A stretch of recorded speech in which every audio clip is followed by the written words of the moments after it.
خان بہادر بڑے حضرت جی ہے نا، انہوں نے جتنی غلاظت پھیلائی ہے امت میں، اللہ تعالیٰ نے ان کی رسوائی کا سامان بھی انہی کے قلم سے کروا دیا ہے۔ ان کو اپنے باپ کے بارے میں شبہ ہے، یہ بات جو میں نے کہی ہے وہ اپنے پاس سے نہیں کہی ہے، ہرگز میں ایسی حرکت نہیں کرتا، اس بات کو پسند نہیں کرتا کہ تہمت کسی کے اوپر باندھ دی جائے یا بے ثبوت بات کی جائے،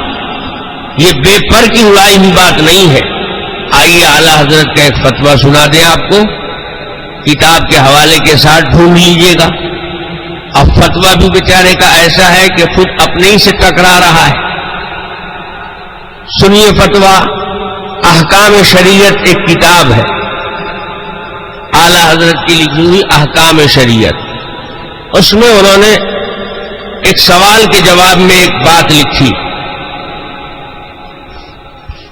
فرمایا کہ قیامت کے روز جب سارے مردے قبروں سے باہر آ جائیں گے، حشر کا میدان ہوگا، اعمال کا محاسبہ ہو رہا ہوگا، تو ہر ایک کو اللہ پاک پکاریں گے، اللہ کی طرف سے بلایا جائے گا، چلو تم آؤ اپنا حساب دو، تم آؤ، تم چلو، تم چلو۔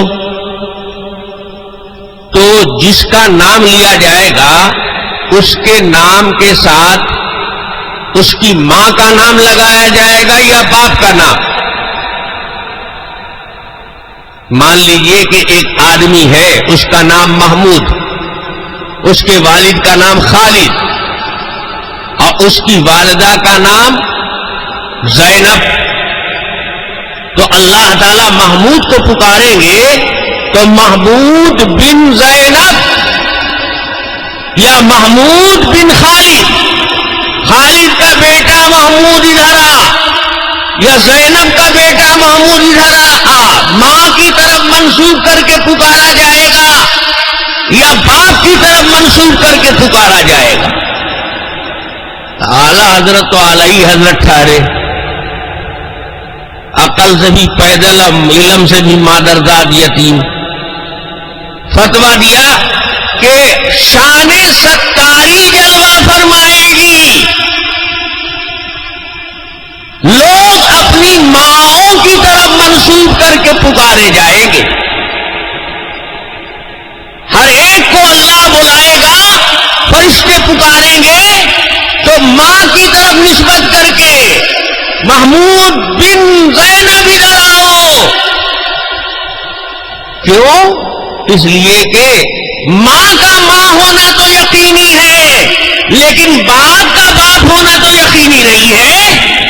یہ تو سب کو معلوم ہے کہ یہ زینب ہی کے شکم سے آیا ہے، تو زینب کے ماں ہونے میں کوئی شبہ نہیں ہے، لیکن باپ کے باپ ہونے میں شبہ ہے، تو اللہ تعالیٰ پردہ چاک نہیں کریں گے، باپ کی طرف نسبت نہیں کریں گے کہ رسوائی ہو جائے، بلکہ اللہ کی شان ستاری جلوہ فرمائے گی، اس لیے لوگ اپنی ماؤں کی طرف منسوب کر کے۔ تو کیوں خان صاحب، آپ کا بھی تو یہی حشر ہوگا نا، آپ کو بھی تو اپنی ماں کے بارے میں یقین ہوگا اور باپ کے بارے میں یقین۔ دیکھا اتنے بڑے مفتی پیدا ہوئے کہ اپنے ابا جان کی گاڑی بھی سنٹنگ میں لگا دی۔ اگر یہ فتویٰ صحیح مان لیا جائے تو سارے مسلمانوں اور سارے انسانوں کا رشتہ اپنے باپ سے یقینی نہیں ہے، باپ کا باپ ہونا یقینی نہیں ہے، صرف ماں کا ماں ہونا یقینی ہے۔ تو خان صاحب کے باپ کا بھی تو باپ ہونا یقینی نہیں رہا ان کے فتوے کی روشنی میں، تو ایک تو یہ غلطی کی انہوں نے، اتنا غلط اجتہاد کیا کہ باپ کے باپ ہونے میں شبہ پیدا کر دیا، اب پھر آخر تو ٹھہرے خان صاحب رسول اللہ سے بھی ٹکرا گئے۔ حضور پاک صلی اللہ علیہ وسلم کی حدیث ہے، حضور فرماتے ہیں احسنوا اسماءکم، تم اپنے نام اچھے رکھا کرو۔ کیوں اچھے نام رکھا کرو؟ اس لیے کہ آج جو لڑکا پیدا ہوا ہے اس کا نام اچھا رکھو گے تو یہی لڑکا ایک دن کسی لڑکے کا باپ بھی تو بنے گا۔ ارے باپ بن کے پیدا ہوتا ہے کہ پیدا ہونے کے بعد باپ بنتا ہے؟ آپ کے ہاں کیا سسٹم ہے؟ بچہ پیدا ہوتا ہے تو باپ بن کر تو نہیں آتا، باپ بنے گا تو ابھی سے اس کا نام اچھا رکھو گے، اور یہ بھی جب باپ بنے گا تو اپنے بچے کا نام اچھا رکھے گا، تو باپ بیٹے دونوں کا نام اچھا ہوگا۔ تو اللہ کے حبیب فرماتے ہیں کہ نام اچھے رکھا کرو، فَإِنَّكُمْ تُدْعَوْنَ يَوْمَ الْقِيَامَةِ بِأَسْمَائِكُمْ وَأَسْمَاءِ أَبْنَائِكُمْ آبَائِكُمْ، اس لیے کہ تم قیامت میں اپنے نام اور باپ کے نام سے پکارے جاؤ۔ رسول اللہ کیا فرماتے ہیں کہ حشر کے میدان میں ولدیت لگائی جائے گی باپ کی، ماں کی ولدیت نہیں لگائی جائے گی۔ اب خان صاحب کیا فرماتے ہیں؟ 52 علوم کے ماہر ہیں، اتنی صریح غلطی، ڈائریکٹ حدیث سے مقابلہ نہیں ہے۔ تو میرے بھائیوں، میرے بزرگوں، میں یہ عرض کر رہا تھا کہ خان صاحب نے فتویٰ جو دیا ہے وہ فتویٰ غلط ہے، یہ کسی کا مسلک نہیں ہے، اور یہ کسی طرح صحیح نہیں ہے کہ قیامت کے روز لوگ اپنی ماں کی طرف منسوب کر کے بلائے جائیں گے، ایسا نہیں ہے۔ حضور پاک صلی اللہ علیہ وسلم کی صحیح حدیث ہے، ابو داؤد شریف کی حدیث ہے،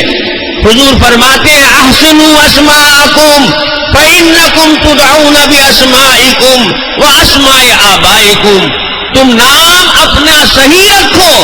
کیونکہ قیامت میں تمہیں بلایا جائے گا تمہارے ناموں سے اور تمہارے والد کے ناموں سے۔ اور غضب تو یہ ہے کہ خود خان صاحب نے بھی اسی احکام شریعت میں دوسری جگہ یہ حدیث بھی نقل کر دی ہے، اور ساتھ ساتھ حدیث کا حوالہ بھی دے دیا ہے، اور اس کی تصحیح بھی کر دی ہے، اور اردو میں ترجمہ بھی کر دیا ہے۔ حافظہ اتنا مضبوط تھا، حافظہ اتنا مضبوط تھا کہ ایک ہی بات کو ایک طرح یہاں لکھ رہے ہیں غلط، اور پھر دوسری جگہ اس کو لکھ دیا صحیح، حدیث کا ترجمہ بھی کر دیا، حدیث بھی نظر کے سامنے، اور پھر بھول گئے۔ اگر بھولے نہ ہوتے تو کوئی مطلب بیان کر دیتے اس حدیث کا کہ اس حدیث سے جو میری لکھی ہوئی بات کٹ رہی ہے، غلط ہو رہی ہے، اس کا یہ مطلب نہیں ہے بلکہ یہ مطلب ہے، کوئی تعویل بھی تو کیے ہوتے، کسی رخ کی طرف بھی تو اس کو موڑ دیے ہوتے، یا حدیث کی تقلید کر دیتے کہ چونکہ میرے نزدیک یہ حدیث صحیح نہیں ہے، قابل استدلال نہیں ہے، اس لیے میں نے جو پہلے فتویٰ دیا وہ اس حدیث کے خلاف دیا ہے۔ لیکن کچھ نہیں، ہاتھ پاؤں بندھا ہوا ہے۔ اسے کہتے ہیں دروغ گورا حافظہ نباشد، اسے کہتے ہیں کہ لو اپنے دام میں صیاد آ گیا خوش شکار۔ تو جس کا حافظہ اتنا خراب ہے اور جس کی حرکت اتنی گندی ہے، اس مفتی کے فتوے پر ہم اعتماد کر کے بڑے بڑے اکابر اولیاء کو اور بزرگان دین کو اور چوٹی کے علماء کو ہم ماننے کے کافر تھے؟ ہم تو کہیں گے 1 درجن کافر نہیں تھے، یہی کم وقت ایک خطرناک ہے۔